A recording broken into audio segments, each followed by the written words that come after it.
Here we are at the Basilica of Saint-Denis, the birthplace of the Gothic.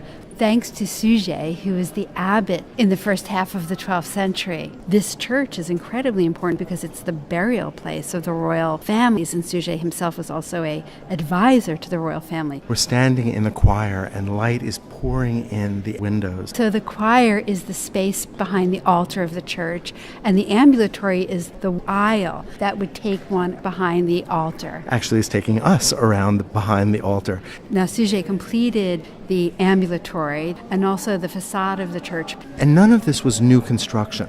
There had been a 9th century church here, and Suger felt that it was inadequate as the burial place of the kings.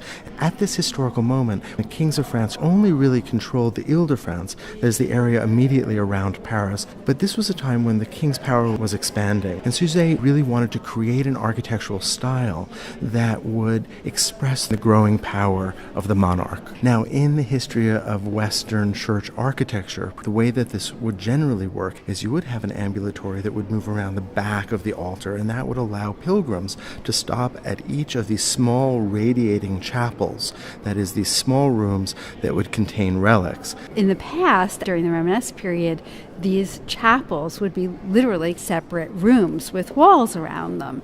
And Suger's idea was instead to open up the space and to allow light to flood in, and that's exactly how this looks. And it must have looked so different than anything anyone had seen before. Instead of this looking like a set of walls that are pierced by windows, and in the Romanesque, relatively small windows, instead he's figured out how to engineer this structure in stone so that the walls can basically disappear and be replaced by glass, colored glass that lets this brilliant, luminous color into the space. So let's talk about two things: how he did this, and second of all, why he did this. Yes. Which one should we do first? Well, let's talk about how he did it.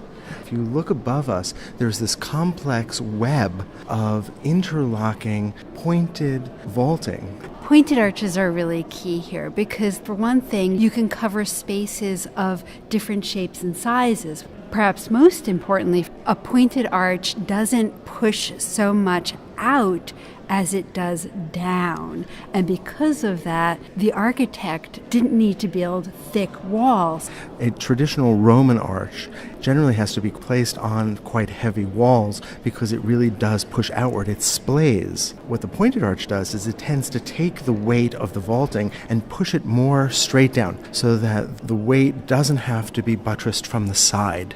Looking up at those ribs, we have a sense of a pull toward the vertical, and all of these ribs and this vaulting rests on these thin columns. So there's a real sense of elegance and openness to this space. And it's so radically different from the Romanesque that came before, which felt so solid and where your eye was always drawn around that rounded arch back down, and you felt the sense of gravity, you felt a sort of rootedness with the Romanesque, and it's so different here. You have to remember the church itself, any consecrated church, is an expression of the Holy Jerusalem. It is heaven on earth. And so the idea is, how can one transport us to a more heavenly place, to a more spiritual place? Abbot Suger believed that light could do this. Suger thought he was reading the writing of Saint-Denis, of the patron saint of this church. Instead, he was reading a philosopher from the 6th century.